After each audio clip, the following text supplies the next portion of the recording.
नमस्कार। भारत 15 अगस्त की आज़ादी की 78वीं वर्षगांठ मनाने जा रहा है और इसी दिन 1947 को भारत को ब्रिटिश हुकूमत से आज़ादी मिली। 15 अगस्त का दिन उन सभी क्रांतिकारियों को याद करने का दिन है जिन्होंने भारत माता को अंग्रेजी दास्ता से मुक्ति दिलाने के लिए अपने प्राणों की आहुति तक दी थी। भारत में पहला स्वतंत्रता संग्राम सन 1857 में लड़ा गया, जिसमें अनगिनत क्रांतिकारियों ने अपने प्राणों की आहुति दी थी।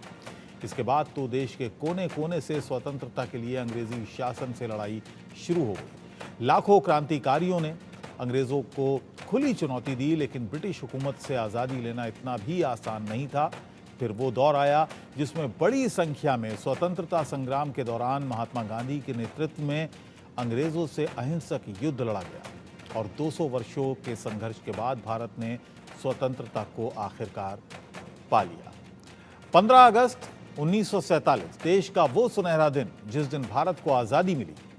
इसी आज़ादी के जश्न को लेकर आज हम सेना के उन वीरों को तो श्रद्धांजलि देंगे ही, साथ ही सेना का वो शौर्य भी याद करेंगे जिसके चलते हमारी सरहदें महफूज हैं।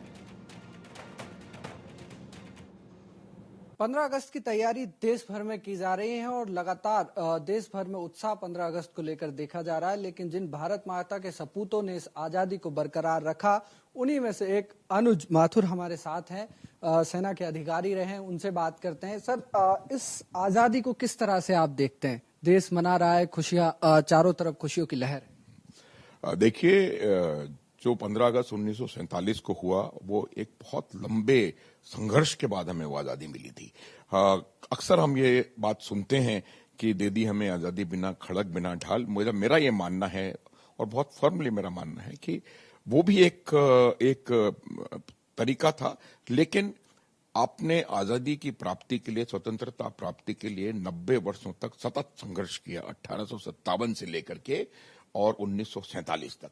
और उस सतत संघर्ष में अनेक लोगों ने अपने प्राण न्यौछावर किए, सर्वोच्च बलिदान दिया और उनकी तपस्या, उनके बलिदान और उनके इस प्रकार के कारनामे के बाद कहीं जाकर के आपको ये स्वतंत्रता हासिल हुई है। और अगर मैं ये कहूं कि अगर सही मायने में कहीं स्वतंत्रता है इस देश में, इस विश्व में, बहुत कम जगह सही मायने में स्वतंत्रता आपको मिलती है, जहां आपके हर प्रकार के फंडामेंटल राइट्स हैं, फंडामेंटल ड्यूटी सब कुछ हैं, वो हमारे देश में है। आप जो जिस प्रकार की स्वतंत्रता आपको हर क्षेत्र में इस देश में मिली हुई, इस देश में है, वो मेरे हिसाब से एक बहुत गर्व करने की चीज है। और मुझे इस बात का बहुत गर्व है कि हम एक बहुत अच्छे, स्वतंत्र और लोकतांत्रिक देश में निवास कर रहे हैं। सर, बांग्लादेश में जिस तरह का घटनाक्रम अभी हुआ, डेमोक्रेसी को वहां से हटा दिया गया, एक तरह से जनता ने विद्रोह किया, आप किस तरह से देखते हैं? देखिए, बांग्लादेश का जन्म 1971 में, मैं थोड़ा सा आपको इसका बैकग्राउंड बताऊंगा। 1971 में हुआ और उसके लगभग तुरंत बाद 1974 से 75 में जिस व्यक्ति ने बांग्लादेश को स्वतंत्र करवाया, आजादी दिलवाई, उसको अस्तित्व में लाए, उनका और उनके पूरे परिवार की हत्या कर दी गई। तो पाकिस्तान को सबसे बड़ी समस्या, उनकी हमेशा सबसे बड़ी समस्या यही रही है कि 1971 के युद्ध में उनके 2 टुकड़े हुए, पहली बात, और उनके लगभग 1,93,000 लोगों ने आत्मसमर्पण किया, जो कि मेरे ख्याल से सबसे शर्मनाक, पूरे मिलिट्री हिस्ट्री में सबसे शर्मनाक आत्मसमर्पण की घटना है। तो ये बात पाकिस्तान कभी भी पचा नहीं पाया। तो पाकिस्तान लगातार 1971 के बाद से ही इस प्रकार के प्रयास कर रहा है वहां पर बांग्लादेश में कि उसको वहां पर किसी तरह से वो अपना दोबारा प्रभुत्व बना सके। जो शेख हसीना की सरकार थी, वो उन लोगों को के द्वारा चुनी गई सरकार थी जो कि बांग्लादेश की आजादी में भारतीय सेना के साथ कंधे से कंधा मिला करके उन्होंने लड़ाई लड़ी। इनफैक्ट वो लड़ाई उनकी थी, भारतीय सेना ने उनकी मदद करी और उनको 13 दिन की लाइटनिंग कैंपेन में स्वतंत्रता दिलवाई, एक अलग राष्ट्र का निर्माण किया। लेकिन तब से पाकिस्तान को ये बात पच नहीं रही है, पहली बात। दूसरी बात ये थी कि जो चीन का विस्तारवाद है और चीन के विस्तारवाद की जो वहां पर परिस्थितियां हैं, उनसे उन्होंने प्रयास किया था कि वो बांग्लादेश को भी अपने डेट ट्रैप में डाल करके और वहां पर भी अपना पूरा प्रभुत्व बना लें। वजह दो है, चीन भारत को चारों ओर से, क्योंकि चीन का मुकाबला भारतवर्ष से है, एक स्ट्रिंग ऑफ पर्ल स्ट्रेटेजी होती है, वो चीन भारतवर्ष को चारों ओर से घेरना चाहता है। उसने पाकिस्तान पे अपना प्रभुत्व जमा लिया है, नेपाल को अपनी तरफ करने का प्रयास कर रहा है, म्यांमार को अपनी तरफ कर लिया है, नीचे मालदीव्स हैं, श्रीलंका है, हर प्रकार से। तो उसी प्रकार से वो बांग्लादेश में भी अपना पूरा प्रभुत्व जमाना चाहता था, अपने बेल्ट एंड रोड इनिशिएटिव के द्वारा वहां पर अपनी छाप लगाना चाहता था। उसमें कहीं ना कहीं शेख हसीना वाजिद की पार्टी ने और शेख हसीना ने उस बात को समझा कि अगर चीन इस प्रकार से यहां आता रहा तो वो भी हमारे राष्ट्र को भी श्रीलंका, पाकिस्तान, मालदीव्स और कई अनेक अफ्रीकी राष्ट्रों की तरह हजम कर लेगा। तो उन्होंने चीन से दूरी बनाना शुरू किया। ये दूसरी बात, बहुत इंपॉर्टेंट बात है, आपको समझने की आवश्यकता है। और इसमें एक जो आइसिंग ऑन द केक अगर मैं कहूं, वो ये था कि एक बहुत बड़ा प्रोजेक्ट तीस्ता नदी पे बन रहा था और चीन उस प्रोजेक्ट पे आंखें गड़ाए बैठा था और वो प्रोजेक्ट हसीना की सरकार ने भारत को दे दिया। तो वो एक बहुत बड़ी उसको चीन को इससे नाराजगी थी। तो चीन का भी इसमें बहुत बड़ा हाथ है जो वहां पर हुआ। तीसरी चीज, जो तीसरा खिलाड़ी है, प्लेयर है इसमें, वो है अमेरिका। एक यहां पर सेंट एंड्रयूज करके, सेंट मार्टिन करके आइलैंड्स हैं जो बांग्लादेश के हैं। उन सेंट मार्टिन आइलैंड्स को अमेरिका वहां पर एक एयरबेस, नेवल बेस बनाना चाहता था। वजह, अमेरिका की नॉर्थ बे ऑफ बंगाल में डायरेक्ट प्रेजेंस नहीं है, पहली बात। दूसरी बात, अमेरिका क्या चाहता था कि वो भारत और चीन दोनों को एक साथ काउंटर कर सके। एक बात हर बार मैं बताता हूं कि सबसे बड़ी चीज है कि अंतरराष्ट्रीय संबंधों में ना कोई परमानेंट फ्रेंड्स होते हैं, ना कोई परमानेंट एनिमीज होते हैं, सिर्फ परमानेंट इंटरेस्ट्स होते हैं। तो आज अगर ये लग रहा है कि चीन, भारत और अमेरिका बहुत बड़े दोस्त हैं, तो कल हो सकता है परिस्थितियां ऐसी हो जाएं कि वो भारत को भी काउंटर करना चाहता है अमेरिका, और साथ ही साथ चीन को तो काउंटर करना चाहता है। ये म्यांमार में उनकी प्रेजेंस चाहिए। तो इस वजह से ये जो आइलैंड था, ये बहुत इंपॉर्टेंट आइलैंड था। उन्होंने ये आइलैंड मांगा, जिसको कि शेख हसीना वाजिद की सरकार ने मना कर दिया। इन तीनों का एक मिला जुला इस प्रकार का वहां परिस्थिति हुई और फिर ये रिजर्वेशन वाला शुरू हो गया आंदोलन। और इसी आंदोलन का फायदा उठाते हुए आईएसआई, जमाते इस्लामी, कुछ चीन का सपोर्ट, कुछ टैसिट अमेरिका का बाहर से सपोर्ट और तमाम चीजें मिलकर के, और इस आंदोलन को उन्होंने इस प्रकार का रुख दिया जिससे कि शेख हसीना को इस्तीफा दे करके और वहां से सेफ पैसेज लेके भारतवर्ष आना पड़ा। तो ये जो बांग्लादेश में हुआ है उसकी मुख्य वजहें, आपको अगर लग रहा होगा कि ये छात्र आंदोलन है, वो नहीं है। मुख्य वजहें पाकिस्तान, खास करके जमाते इस्लामी वो पार्टी है जिसने, जब बांग्लादेश का स्ट्रगल चल रहा था, उनका युद्ध चल रहा था 1971 में, तब भी जमाते इस्लामी ने पाकिस्तान की सेना को मदद करी थी। ये बात आपको समझने की आवश्यकता है। तो ये पूरी तरह से पाकिस्तान परस्त पार्टी है और एक टेररिस्ट, मैं यूं कहूंगा, टेररिस्ट पार्टी तो नहीं, लेकिन हाँ एक एक्सट्रीमिस्ट की पार्टी है। तो ये आप देखेंगे कि उनका आईएसआई का मिलाप, बांग्लादेश नेशनलिस्ट पार्टी का मिलाप, और ये सब चीजें मिलकर के चीन और अमेरिका के सपोर्ट से ये इतना बड़ा हादसा हुआ। जिस प्रकार की हरकत, जिस प्रकार की परिस्थिति बांग्लादेश में आज बनी हुई है, उससे आप ये निश्चित मान लीजिए कि ये कोई छात्र आंदोलन नहीं है। छात्र आंदोलन था, रिजर्वेशन खत्म हो गया, उन्होंने कहा आप इस्तीफा दिए, उन्होंने इस्तीफा दे दिया, उसके बाद समाप्त हो जाना चाहिए था। यह समाप्त नहीं हो रहा, आज भी चल रहा है और चलता रहेगा। उसकी वजह सिर्फ साफ है कि पाक परस्त, टेरर परस्त जो आतंकवादी पार्टियां हैं, आतंकवादी लोग हैं, आतंकवादी जो इस्लामिस्ट्स हैं, जो मैं कहता हूं रेडिकल इस्लाम, ये रेडिकल इस्लाम का वहां पर एकदम से प्रभाव हुआ है, जो कि पहले से था, लेकिन वो गवर्नमेंट की वजह से थोड़ा ठंडे बस थोड़ा चेक में था, वो एकदम से ऊपर करके सामने आ गया है। और जिस प्रकार से माइनॉरिटीज को निशाना बनाया जा रहा है, जिस प्रकार से नॉट ओनली माइनॉरिटी, जो आवामी लीग पार्टी है उसके नेताओं को, चाहे किसी भी धर्म के हों, चाहे वो इस्लामिस्ट हों, चाहे वो क्रिश्चियन, हिंदू, किसी भी धर्म के हों, उनको निशाना बनाया जा रहा है। तो हर वो चीज जो बांग्लादेश की लिबरेशन से ताल्लुक रखती है जमाते इस्लामी, क्योंकि ये पाकिस्तान परस्त पार्टी है, पाकिस्तानी पार्टी है, इसलिए उनको खत्म कर देना चाहती है।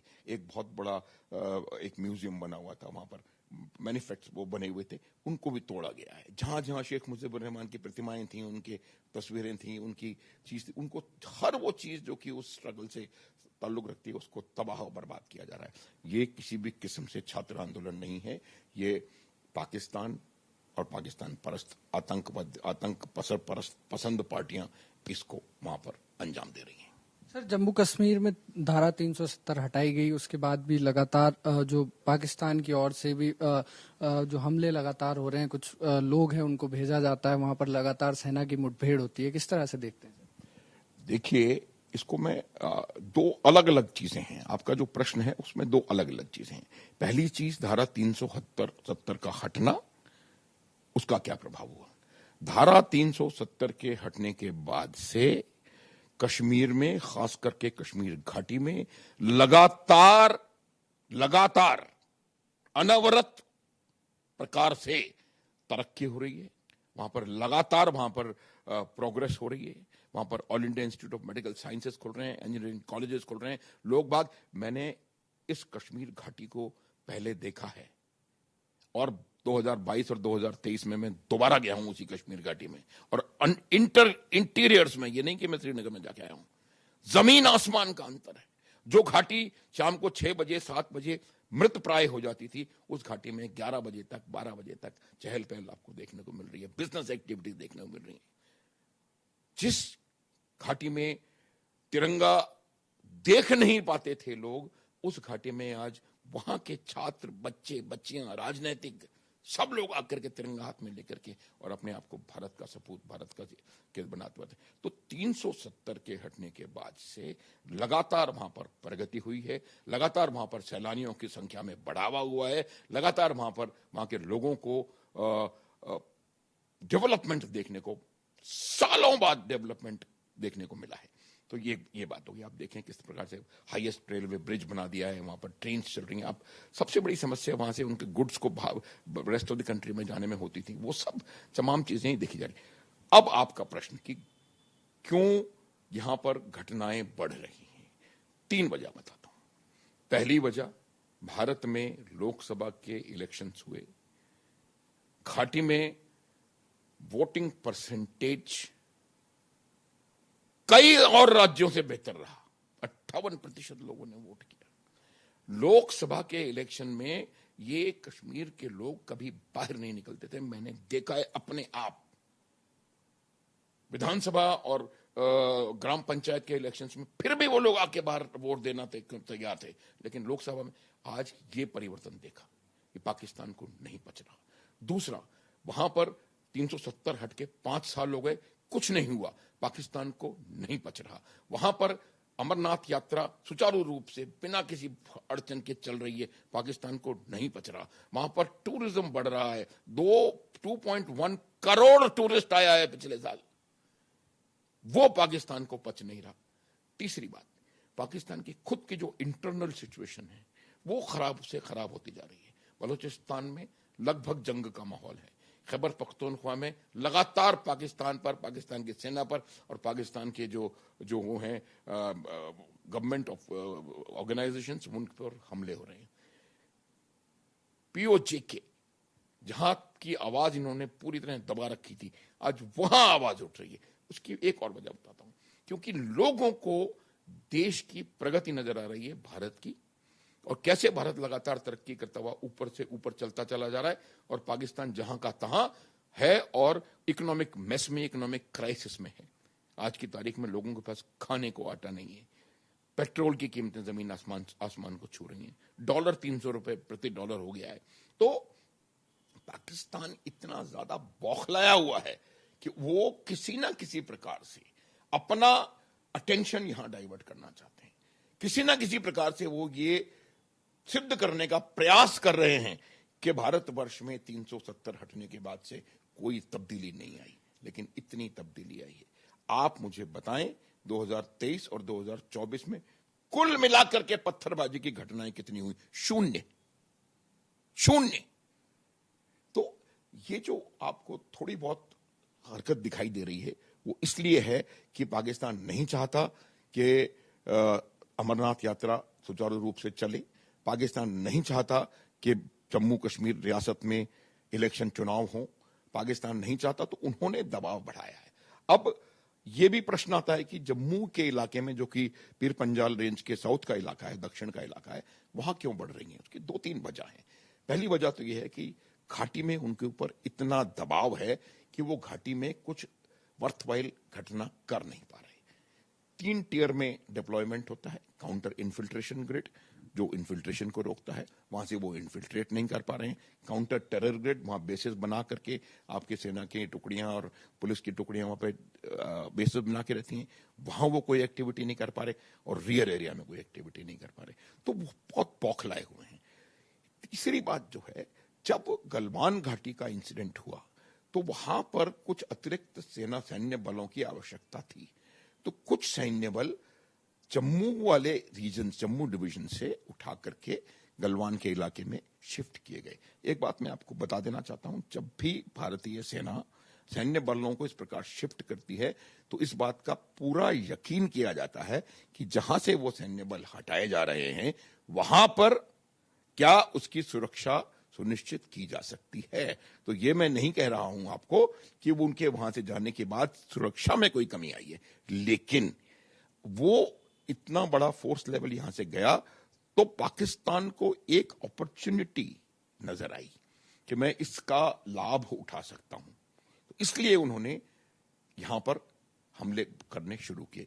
वहां देखिए आप, पहली बात घाटी में दबाव, दूसरी बात यहां पर थोड़ा सा ह्यूमन इंटेलिजेंस, क्योंकि जब इस प्रकार से सैन्य टुकड़ियां जाती हैं तो जो उनका बेस होता है, कैसे काम कैसे करते हैं, जो बेस बनाते हैं उस बेस से उनका एक इंटेलिजेंस नेटवर्क डेवलप होता है, उनके पास खबरें आती हैं, उनके खबर, तो जब ह्यूमन इंटेलिजेंस नेटवर्क, अब जब यहां से वो बेसिस उठ के चले गए तो उस ह्यूमन इंटेलिजेंस नेटवर्क में कहीं ना कहीं कोई ना कोई कमी आई थी। इससे कोई वो नहीं है, लेकिन अब उसको पूरी तरह से दोबारा मेरे हिसाब से उसको वापस बिल्कुल नॉर्मल कर दिया गया है। और अभी आप देखेंगे कि जितने भी लोग आ गए हैं वो अब हुरों के पास जाएंगे, ये आप निश्चित मान लीजिए। देश 15 अगस्त की खुशियां लगातार मना रहा है, पूरे देश भर में उत्साह देखा जा रहा है और इंडिया न्यूज भी तमाम उन वीर जो सपूत हुए हैं उनको लगातार श्रद्धांजलि देता है। और राजस्थान में जो लगातार जो कई ऐसे जिले हैं जहां से वीर सपूतों की संख्या देखी जाती है, लगातार झुंझुनू जैसे जिले हैं वहां से लोग लगातार फोर्सेस में जाते हैं, शहीद भी हुए हैं, उन तमाम लोगों को इंडिया न्यूज की टीम नमन करती है। और 15 अगस्त देश भर में खुशहाली के साथ मनाया जा रहा है। इसकी तमाम जो देशवासी हैं वो भी इस तैयारी में जुटे हुए हैं। कैमरा पर्सन मनोज के साथ विष्णु शर्मा, इंडिया न्यूज, जयपुर। पूरे देश में हर घर तिरंगा और तिरंगा यात्राएं की जा रही है। सरकार भी जिसमें मुहिम ये चला रही है और कई संस्थाएं एनजीओ द्वारा भी, ये संस्था एनजीओ द्वारा पर ये तिरंगा ये रैली और यात्रा का आयोजन किया जा रहा है। उस समय आज के दिन, ये स्वतंत्र दिन के दिन, लोग अपने देश के स्वतंत्र सेनानी, आर्मी मैन लोगों को याद करते हैं, उनको सलामी देते हैं। आज हमारी से मुलाकात देश की मिलिट्री में कार्यरत रह, वायुसेना में हिरन जो गांधी जी है, वो हमारे हिरन गांधी जी, वो हमारे साथ हैं। हम उनसे चर्चा करेंगे कैसा उन्हें जो 23 साल इस देश के लिए सेवा दी है, किस तरह रहा उनका ये एक्सपीरियंस। आइए हिरन जी, नमस्कार। नमस्कार। एक छोटा सा करेक्शन, मेरा नाम है एयरफोर्स ऑफिसर हरेन गांधी। मैं एयरफोर्स में यानी कि वायुसेना में 23 साल कार्यरत था। और ये 23 साल में जो मेरा रोल था वो था कि एयरफोर्स के अंदर जो भी एयरफोर्स कर्मी हैं उनको फिजिकल फिटनेस की ट्रेनिंग देना, उनके टेस्ट लेना, शस्त्रों की तालीम देना, शस्त्रों के टेस्ट लेना। और इसी तरह जो नए लोग एयरफोर्स में रिक्रूट होते हैं, चाहे वो एयरमैन हो, ऑफिसर्स हो, कोई भी, तो उनको भी इसी तरह की ट्रेनिंग देना और फौज के लिए तैयार करना। इसके साथ साथ एक बहुत बड़ा काम हमारा ये होता था कि जब भी युद्ध जैसी स्थिति आ जाए तो हर एक लोगों को क्या करना चाहिए, कैसे रहना चाहिए, कैसे पूरा हमें एक डिफेंस बनाना चाहिए, कैसे हमें अटैक करना चाहिए, उसकी जो पूरी तैयारी होती है, वो पूरी तैयारी करने की जिम्मेवारी भी हमारी होती है, जिसको हम ग्राउंड ट्रेनिंग इंस्ट्रक्टर बोलते हैं। तो इस तरह से हमने 23 साल काम किया था। बहुत जगह जगह पे रहने का, सेवा करने का हमें मौका मिला है। जिसमें ये जो 15 अगस्त आ रही है, तो मैं बता दूं कि दिल्ली में लाल किला के सामने जो 15 अगस्त की परेड होती है, उसकी हमने 5 साल ट्रेनिंग दी है। उसके साथ-साथ 26 जनवरी की जो राजपथ के पर परेड होती है, उसकी भी मैंने 5 साल एयरफोर्स कॉन्टिजेंट को ट्रेनिंग दी है। बट इस 23 साल में जो एक सबसे बड़ा सैटिस्फैक्शन, गर्व और जो एक प्राउड फ़ील सके ऐसा एक अवसर मिला था, वो था कारगिल युद्ध। और कारगिल युद्ध जब हमें उधर जाने को मिला, तो हमें ऐसा फ़ील हुआ कि जिस वजह से हमने वर्दी पहनी थी, शायद वो घड़ी आ चुकी है और पूरी खुशी से और पूरे जोश से हमने कारगिल युद्ध में भाग लिया था।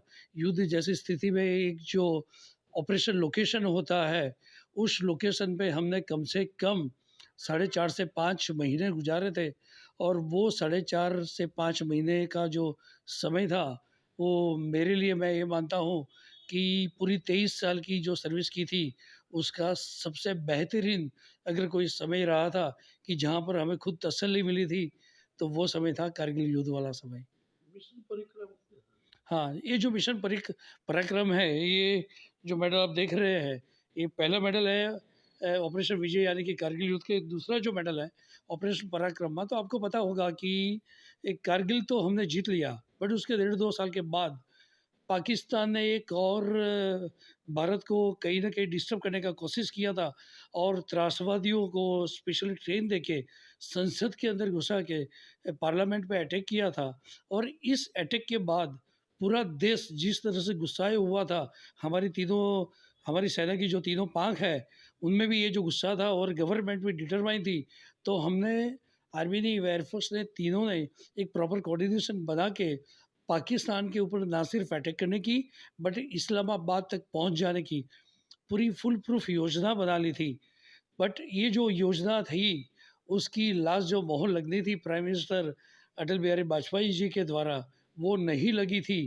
तो बाद में हमें ये पता चला और अभी अभी इस वजह समझ में आ रहा है कि वाजपेयी जी ने शायद मोहर नहीं लगा के कुछ अच्छा ही किया था हमारे देश के लिए।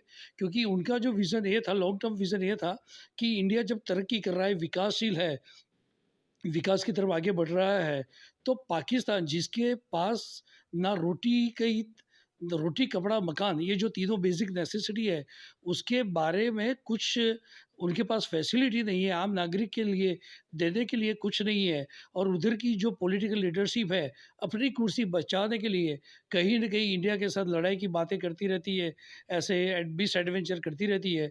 तो वाजपेयी की सोच ये थी कि हम पाकिस्तान के साथ पूरे युद्ध में ना उतरे और हम अपने विकास की ओर आगे कूच करें। इसलिए कारगिल युद्ध था, उसको भी इन्होंने एक सीमित दायरे में ही रखा। और जब ऑपरेशन पराक्रम में जब हम पाकिस्तान को नेस्त-नाबूद करने वाले थे, तो तभी भी उसको नेस्त-नाबूद करने के बाद उसकी भी जवाबदारी जो हमारे सिर पे आती, तो अभी ये जो हमारा भारत देश है, हमारे जो युवा है और हम जिस तरह से आगे बढ़ रहे थे, शायद वो नहीं बढ़ पाते। आप सब समझते ही होंगे कि कभी भी कोई भी देश जब पूरे युद्ध में शामिल हो जाता है, तो उस देश की इकोनॉमी है, कम से कम 15 से 20 साल पीछे चली जाती है। तो उस टाइम हमारी जो लीडरशिप थी, पॉलिटिकल लीडरशिप, वो ये नहीं चाहती थी कि हमारा देश एक पाकिस्तान जैसे देश के साथ इस तरह से युद्ध में अपने रिसोर्सेज़ को गँवाए, हमारे जो युवा धन है उसको खोए और हम आगे ना बढ़े। And that was the reason कि ऑपरेशन पराक्रम जो हम पूरी तरह से तैयार थे, फिर भी उसको हम अंजाम नहीं दिया था। एंड कारगिल की बात करें, तो कारगिल में जो हमारा काम था, पाकिस्तान नॉर्मली क्या करता है, जब इंडिया पाकिस्तान का युद्ध होता है, तो पाकिस्तान की मंशा ये रहती है कि बॉम्बे हाई, जहाँ पर वो हमारी पेट्रोलियम पैदाशें निकलती है, और उसके साथ-साथ जो हमारा फाइनेंशियल कैपिटल माना जाता है मुंबई, उसको वो तहस-नहस करना चाहता है। उसको अगर तहस-नहस करे तो डेफ़िनेटली हमारी बहुत बड़ी लॉस हो सकती है। और इस वजह से हम अपना जो रडार था, उस रडार लेके एक ऐसे लोकेशन पे थे कि ताकि पाकिस्तान अगर चाहे तो भी मुंबई तक पहुँच ना पाए। और हम ऐसे लोकेशन पे थे कि अगर हमने पाकिस्तान के एयरक्राफ्ट को इंटरसेप्ट किया रडार के द्वारा, तो भूज है, जामनगर है और पुणे, ये 3 जगह पे हमारी जो फाइटर एयरक्राफ्ट्स की जो पूरी बटालियन थी वो तैयार हो जाती और पाकिस्तान के एयरक्राफ्ट को वापस घर तक नहीं पहुंचाती, बट जन्नत में पहुंचा देती। और इसी वजह से पाकिस्तान ने कारगिल युद्ध के दौरान करीब 3 बार ऐसा ट्राई भी किया था हमारे एयर स्पेस में घुसने के लिए, चाहे वो सीरियस हो या सिर्फ वो ट्राई हो, बट कुछ भी हो, वो तीनों बार इनको वापस खदेड़ दिया था। और इस तरह से मुंबई हाई और मुंबई जो हमारा पाटनगर है फाइनेंशियल कैपिटल, उसको बचाने की बहुत ही अहम जिम्मेवारी हमारे रडार यूनिट्स के पास थी और ये हमने बखूबी निभाई थी। एंड ये जो कारगिल युद्ध था, ये भारतीय युद्ध के इतिहास में ये पहला युद्ध था जहाँ पर हमारी गवर्नमेंट को और हमारी डिफेंस मिनिस्ट्री को लगा कि अगर आर्मी, नेवी, एयरफोर्स ये तीनों के बीच में अगर एक प्रॉपर कोऑर्डिनेशन किया जाए तो हम कम रिसोर्स में और कम मैन पावर में भी एक अच्छा सा जवाब दुश्मन देश को दे सकते हैं। और कारगिल युद्ध में पहली बार आर्मी, नेवी, एयरफोर्स ने एक साथ काम किया था। आपको पता होगा कि जब आर्मी की जो हमारे जवान जब आगे बढ़ रहे थे, तो रात के ऐसे मौके पे रैंडम टाइम पे हमारा एयरफोर्स के एयरक्राफ्ट ऊपर जाते थे, सर्विलेंस भी करते थे, इनकी फ़ोटोग्राफ़ी करते थे और साथ-साथ में बीच में फ्लेयर छोड़ते थे। और ये फ्लेयर छोड़ने की वजह से क्या होता है, कुछ सेकंड के लिए, चंद सेकंड्स के लिए वो जो पूरी रात का माहौल था, वो पूरे दिन में उजाला वाला हो जाता था और उसमें हम उनकी फ़ोटोग्राफ़ी करके पाकिस्तान की मिलिट्री की पोजीशन पता कर लेते थे। आर्मी के साथ हम इसको कॉम्बिनेट करके इस तरह से हम आगे बढ़ते थे। और जहाँ पर आर्मी और एयरफोर्स यहाँ पर ऐसे काम करते थे, तो नेवी भी अपना काम कर रही थी। नेवी ने भरपूर प्रेशर बना के रखा था कि अगर आप सीमाओं पे लड़ रहे हो, अगर आप दरियाई सीमा पे लड़ने की बात किया, तो हम ऑलरेडी तैयार है। तो पाकिस्तान के साथ हमारा युद्ध जो है, सिर्फ़ कारगिल के क्षेत्र में चल रहा था, बट ये मान के चलिए कि हमारी हवाई सीमाएँ, दरियाई सीमाएँ और ज़मीनी सीमाएँ, ये तीनों ने एक साथ मिलके मुकाबला किया था और ज़बरदस्त हमने जीत हासिल की थी। स्वतंत्र दिन पे लोगों को कोई संदेश? बहुत बड़ी चीज़ बोलना चाहूँगा।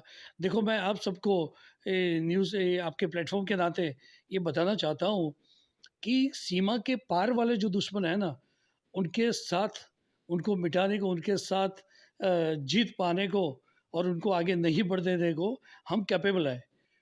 हमारी जो डिफेंस सिस्टम है, एक जगह हमें सब हर एक सोल्जर को एक चिंता होती है कि बॉर्डर के बाहर वाले दुश्मन को तो हम झेल लेंगे, हम इनको चकमा दे सकते हैं। बट जो बॉर्डर के अंदर वाले दुश्मन हैं, उसकी ज़िम्मेवारी आप सबकी है। और मैं ये मानता हूँ कि आप वर्दी नहीं पहन के भी एक सच्चे सोल्जर बन सकते हो देश के। आपको सिर्फ़ यही ध्यान रखना है कि हमारे जो युवा धन है, आजकल ड्रग्स की बात चलती है, माँ-बाप और गुरुजनों के प्रति और बड़ों के प्रति एक सम्मान वाली भावना कम हो रही है। और कहीं न कहीं सबसे ज़्यादा यूथ भारत के पास होने के बावजूद भी हमें ये चिंता होती है कि वो जो युवा धन है, इसमें से कितने परसेंटेज सही में समाज निर्माण और राष्ट्र निर्माण में काम करता है। तो ये जो चीज़ है, मैं ये चाहता हूँ, मुझे माँ-बाप को एक ये मैसेज देना है कि अपने बच्चे के ऊपर तालमेल बना के रखें। वो कहाँ पर क्या करे, क्या नहीं करे, उसका ध्यान रखें। वो कुछ अच्छी चीज़ें करना चाहते हैं तो उसको एनकरेज करें।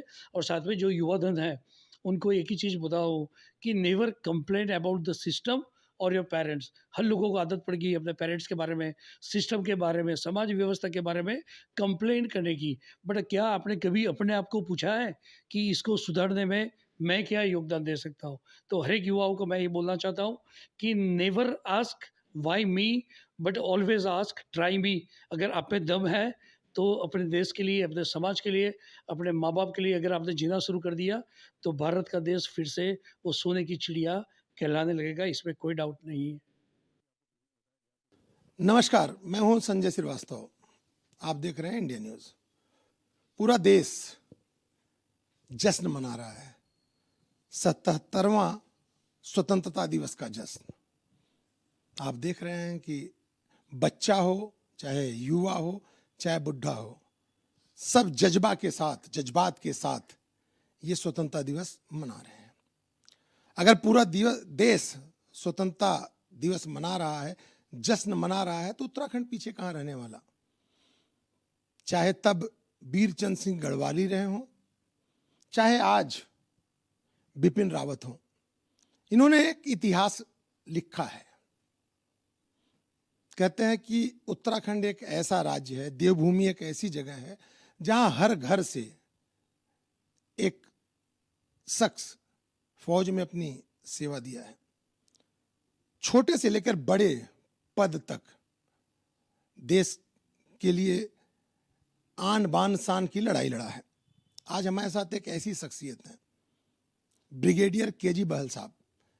केजी बहल साहब ने जो इनका, आप ये कहिए कि देश की सेवा के समय फौज में रहे, वह एक अलग गाथा है। उसके बाद इनकी एक अलग गाथा है। सामाजिक स्तर पे, लेखनी के स्तर पे इन्होंने ऐसी ऐसी किताबें लिखी हैं जिसका हम जिक्र आपसे करेंगे। और सबसे महत्वपूर्ण, 1947 जब देश आजाद हुआ तो ये उसके गवाह रहे हैं।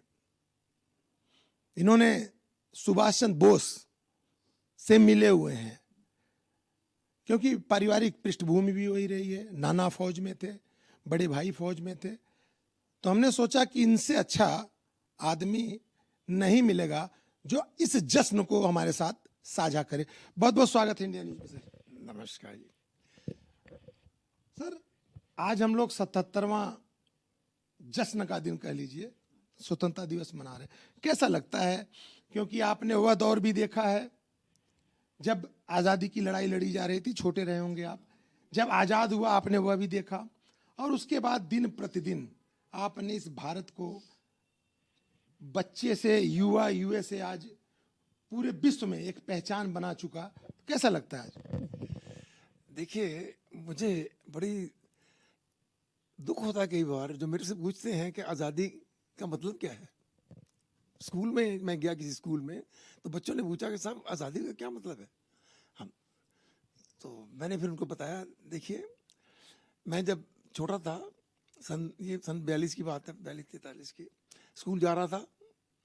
स्कूल जाते मेरे साथ एक और साथी भी था, जा रहे थे स्कूल। उधर से एक जीप आई, इसको गोरे चला रहे थे, हम गोरे कहते थे अंग्रेजों को। तो गोरे वो चला के आए और उसने आकर जीप हमारे ऊपर चढ़ा दी, और पीछे नाला था, बाई चांस हम नाले में कूद गए, बच गए। लेकिन वो लोग चाहते नहीं थे, कहते थे ये हमारे गुलाम हैं, अच्छे कपड़े नहीं पहन सकते, अच्छे स्कूल नहीं जा सकते, ये खाना नहीं अच्छा खा सकते। हमारे जो फंक्शन होता था आके उखाड़ देते थे, तंबू लगे हैं उखाड़ देंगे, कच्चे कुछ नहीं पहनने देंगे, करने नहीं देंगे। तो ऐसा था, ये थी गुलामी, इसको गुलामी कहते थे। आज हमें जो मर्जी करते हैं, जैसे मर्जी करते हैं। ये आज़ादी हमें मिली हुई है कि हम जो मर्जी पहने, जो मर्जी खाएं, जो मर्जी करें। लेकिन उस वक्त था कि हम कुछ भी नहीं कर सकते थे, और हर बात पे टोका टाकी छोड़िए, पिटाई होती थी, मारते थे वो लोग, डंडे मारते थे। तो ये फ़र्क है जो आजकल हमारे लोग समझ नहीं रहे हैं। समझ रहे हैं कि हाँ हमको आज़ादी मिली है तो हम जो मर्जी करें। ये ऐसी आज़ादी नहीं, हमने आज़ादी इसलिए मिली है कि हम देश को आगे ले जाएं। अपना उस वक्त जो था हमारे पास डिसिप्लिन था, हम सब उसमें। अब देखेंगे महात्मा गांधी के साथ में जो लोग जाते थे, मैंने देखा, खुद देखा है, चूं भी नहीं करते थे। इतनी पिटाई उनकी होती थी, डंडे से मारते मारते, मैंने खुद देखा है। और लेकिन वो चूं भी नहीं करते थे, बिल्कुल भी नहीं, मारे तब मारे जाओ। तो अंग्रेज लोग हैरान थे कि ये कैसे लोग हैं कि इनको इतना मार भी रहे हैं, पीट रहे हैं, लेकिन कुछ भी नहीं कहते। कहते आज़ादी चाहिए बस।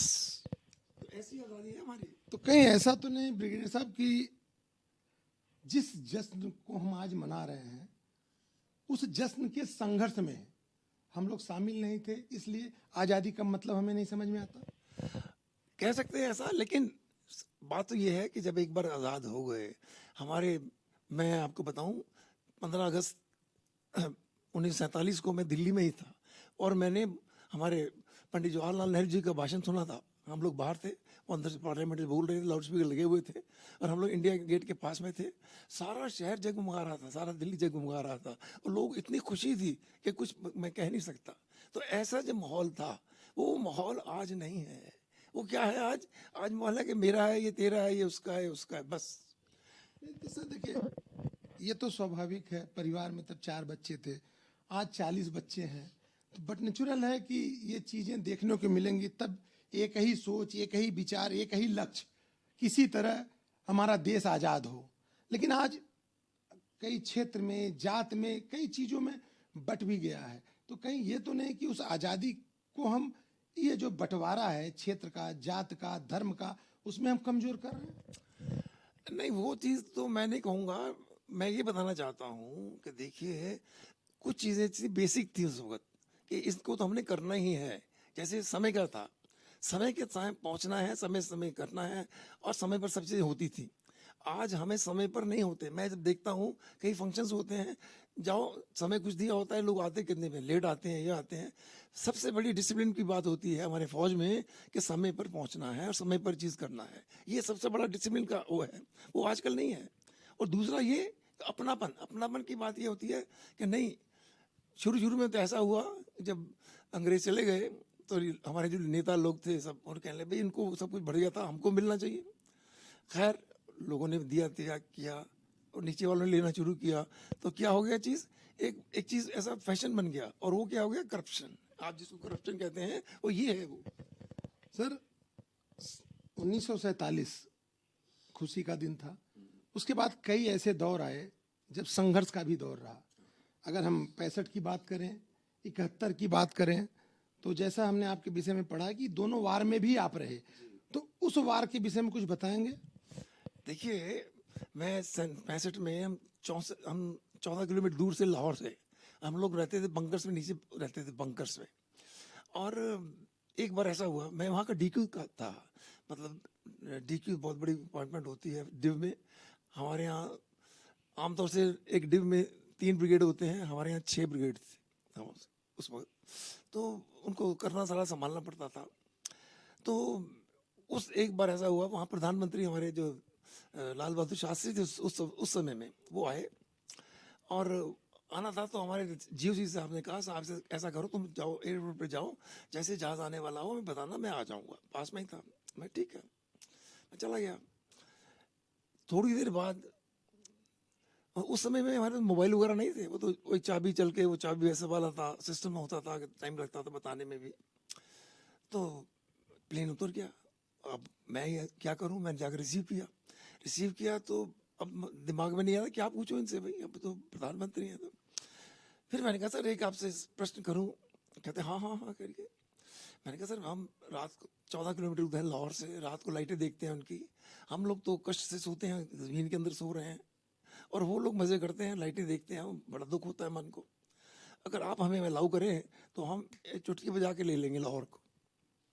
तो मैं ज़्यादा हाथ जोड़ के खड़े हो गए, छोटी सी उनकी फिक्र हुआ करती थी, तो वो हाथ जोड़ के खड़े हो गए।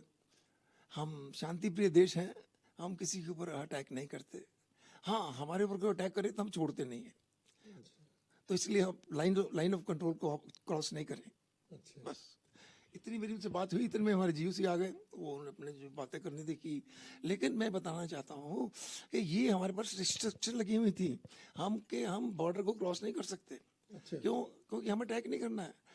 अगर दुश्मन करे तो हम उसको जरूर भगाएंगे।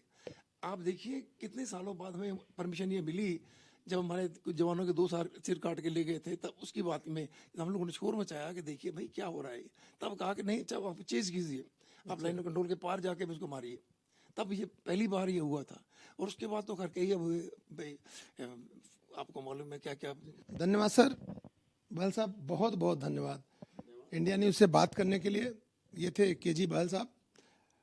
अगर पूरा दिन, कहते हैं ना कि एक फौजी के साथ अगर आप बैठो, एक दूसरे प्रोफेशन का आदमी होगा तो एक विषय उसके लिए पूरे अपने प्रोफेशन काल में होगा जिसको आपको साझा कर सकता है। लेकिन अगर आप किसी फौज के अधिकारी के साथ, फौज के कोई आर्मी मैन के साथ या किसी पूर्व फौजी के साथ आप बैठोगे तो इतने अनुभव होंगे कि पूरा दिन आपको साझा करने में और सुनने में लग जाएगा।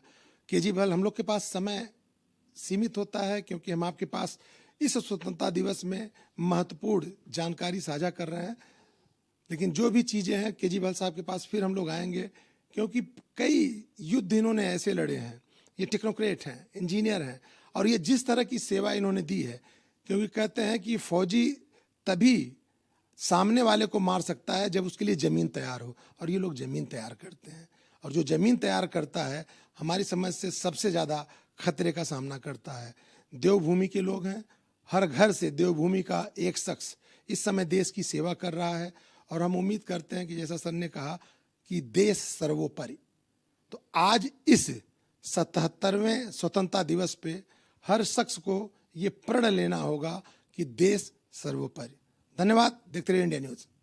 इस 15 अगस्त को हमारा पूरा देश आजादी की 78वीं वर्षगांठ जो है वो मनाने जा रहा है। लेकिन आपको बता दें, 1947 से जब से भारत को आजादी मिली है, तब से लगातार भारत को पाकिस्तान और आतंकवादियों से खतरा रहा है।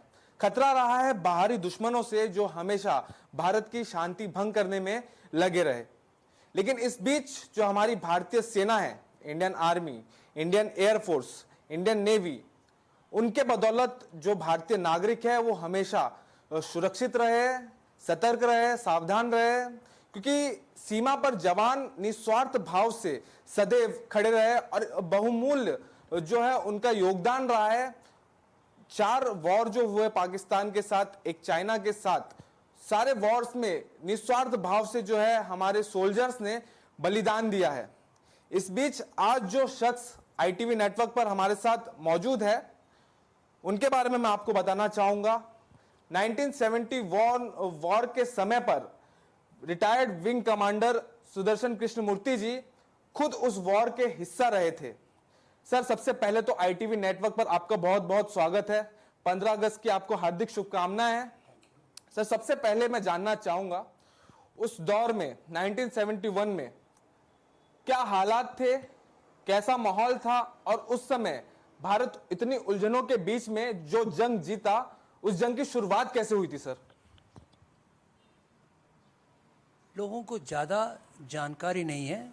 जब चाइना अटैक हमारे ऊपर हुआ था 62 में, उसके अलावा 65 में पाकिस्तान लोगों ने ट्राई किया था, कोशिश किया था कि हमारी कंट्री का कुछ हिस्सा ले लें, लेकिन हमने होने नहीं दिया। उस समय आर्मी, नेवी, एयरफोर्स में परिवर्तन होने का स्वतंत्रता के पास थोड़ा कम था।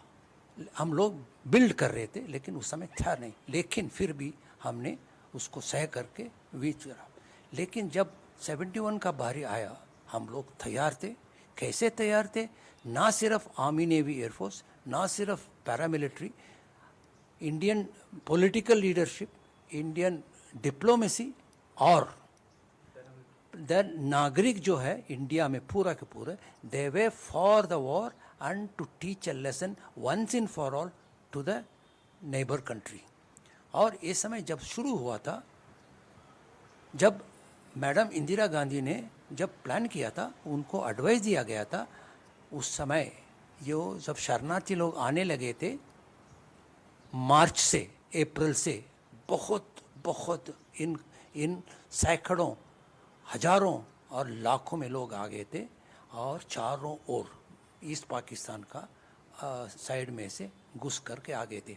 शुरू में हमने कैंप लगा करके उनको आदर्श दिया, लेकिन कुछ दिनों के बाद उन लोगों ने काम मांगने लगे, उन लोगों ने कुछ और मांगने लगे। लोकल पॉपुलेशन को ज़रा तंग होने शुरू किया था। हमको महसूस हुआ जब तक ये लोग वापस नहीं आएंगे, हमारा कंट्री का सिचुएशन बिगड़ जाएगा।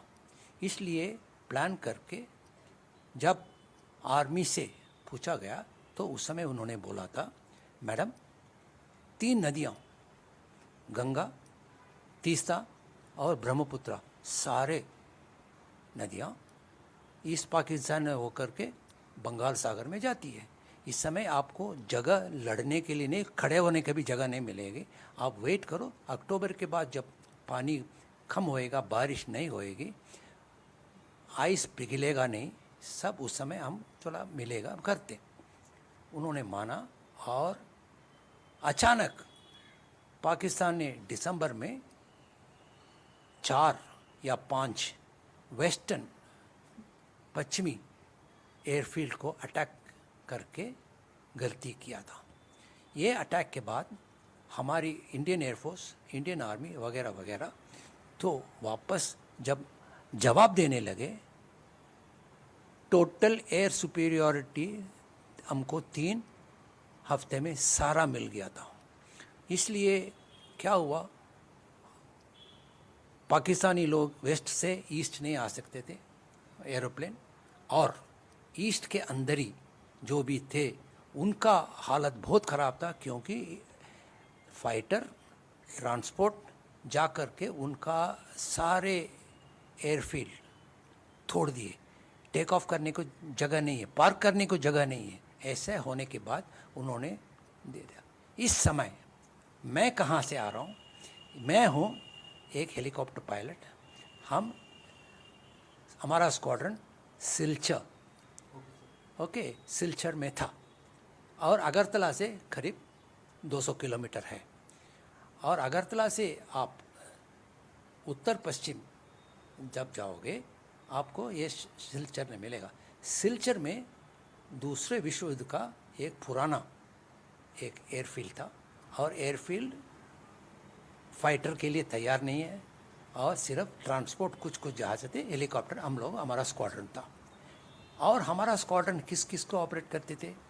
मिज़ोरम, नागालैंड, मणिपुर, मेघालय, इनका पूरा। लेकिन जब लड़ाई लड़ने का कुछ मन में आया, इनको वापस भेजने का मन में आया, उस समय क्या किया, एक हमारा जनरल साहब थे, जनरल सगत सिंह, उनका काम था तेलियामुरा, अगरतला से 40 किलोमीटर है तेलियामुरा, वहाँ पर रह करके ये जो पाकिस्तानी सोल्जर रजाकर वो जो भागने वाले थे थ्रू चिटागोंग, उनको रोकने का काम था। इनका काम मेघना रिवर को क्रॉस नहीं करना। लेकिन हालात ऐसे हमारे फ़ायदे में हुआ, जनरल सगत सिंह ने सोचा मेघना रिवर पार करके जब हम अगर ढाका पहुंच जाएं तो पूरा शांति हो जाएगा, सब सीज़फायर। इसके बीच अगर यूनाइटेड नेशन ने सीज़फायर बोल दिया या कुछ रेजोल्यूशन आ दिया, हमारा पूरा हाथ कट जाएगा, हमारा एफर्ट सारा व्यर्थ हो जाएंगे। इसलिए उन्होंने कहा था ये हम क्रॉस करेंगे। उनका अपना सीनियर को बुलाया था, मुझे करने दो, आपने कहा है ना करो लेकिन मुझे करने दो। एयरफोर्स ने कहा, आर्मी ने कहा कर ले। तो हम लोग क्या किया, सिलेट पहला, ब्राह्मणबाड़िया दूसरा, उसके बाद मेघना का पार करके हम soldiers fully armed, ration, ammunition के साथ ड्रॉप कर दिया। ऐसे मेघना क्रॉसिंग में क्या हुआ, ढाका के बिल्कुल अपने गेट पर हमने इंडियन सोल्जर को तैनात कर दिए थे और उस तरफ से ऑपोजिट साइड से पश्चिमी उत्तर की तरफ से इंडियन आर्मी का पूरा फोर्स आ रहे थे। इस बीच जब ढाका वाले ईस्ट पाकिस्तान का लोग, सोल्जर्स, आर्मी, गवर्नर सब फंस गए थे, उनका और कोई चांस नहीं था बट टू सरेंडर। लेकिन सरेंडर भी इतना इसी से नहीं आया, क्योंकि जनरल जेकब साहब जा कर के उन्होंने कहा था अगर सरेंडर नहीं करोगे तो हम तो छोड़ देंगे, लेकिन लोकल बांग्लादेश जो है आपको सर काटने का कसम खाई है, आपका सुरक्षित नहीं होएगा, आप सरेंडर करो हमारे पास, हम जनीवा कन्वेंशन से आपको देखभाल करेंगे, सुरक्षित रखेंगे, आप घर वापस जाओगे जब तक हमारा सीज़फायर का उल्लंघन ना हो। उन्होंने कहा, उसी लिए 16 तारीख दिसंबर में उनका सरेंडर हुआ। बाद में लोगों को मालूम होना चाहिए 20 साल पहले नियाजी का कोर्ट मार्शल हो करके उनका पनिशमेंट दिया गया था पाकिस्तानी आर्मी ने ये सरेंडर करने के लिए। लेकिन सरेंडर किया, सही किया, लोगों का जान बचाने के लिए, नहीं तो बहुत सारे खून खराबा होता था। लेकिन अभी हम क्या बोलने वाले थे, सरेंडर तो हो गया, लेकिन उसका पीस, शांति कैसे फैलाएंगे। इंडियन आर्मी बहुत स्ट्रांग था, बहुत नंबर में था, जा कर के बांग्लादेश मुक्ति बाहिनी, बांग्लादेश आर्मी, बांग्लादेश पैरामिलिट्री, इन सबको बोला आप लोग आराम करो, कुछ दिन हम लोग देखेंगे, उसके बाद आप टेक ओवर करके फिर देख लेना। और जब तक ये पाकिस्तान पूरा निकाल करके इंडिया लाए गए थे और POW कैंप में रख के जब उन्होंने बोला आप जाओ, उसके बाद आर्मी ने निकल करके वापस आया था। अगर दिसंबर में हुआ, तकरीबन मान लो अप्रैल में 72 में 72 में पूरा खाली करके हम लोग हैंड ओवर करके आ गए थे। और गलती ये हुआ कि कुछ लोग बचे थे, ये लोग इंग्लिश में बोलते हैं वुल्फ इन शीप क्लॉथ। उन्होंने क्या किया, मुजीबुर रहमान को असैसिनेट करके फैमिली को पूरा निकालने की कोशिश किया था। उस समय हम वेटिंग कर रहे थे, लेकिन अंदर नहीं घुसा और मुजीब तो मारे गए थे, लेकिन उसका अपनी बेटी हसीना मैडम उन्होंने करके लिया था। बीच में अवामी लीग का पार्टी डिफीट भी हो गए थे और खालिदा जिया उन्होंने करके फिर इनको किया था। अभी जो उनको आप लोगों को मालूम है, हसीना मैडम उधर से निकल करके इंडिया आई हुई है, लेकिन उस समय भी जर्मनी में थी, इसलिए बच गई। न तो सारे लोग जो घर में थे मुजीबुर रहमान के, उन्होंने वो मारा गया था। मुजीब का एक्सीडेंट करा करके हेलीकॉप्टर से उनका शूटिंग हुआ था। ठीक है, ये है इतने ढंग का हमारी तरफ से हुआ। ये क्या बोलना चाहता हूँ, ये जो पिक्चर है ये है आपका सरेंडर सेरेमनी का एक हिस्सा। इसमें हम कैसे आए, ये हो मैं फ्लाइंग ऑफिसर था उस समय। ये आप है सर? मैं हूँ। ये प्रेसिडेंट, ये जेकब साहब है, ये सगत सिंह साहब है, ये दीवान साहब है, नियाजी, जगजीत सिंह अरोड़ा और एडमिरल कृष्णन।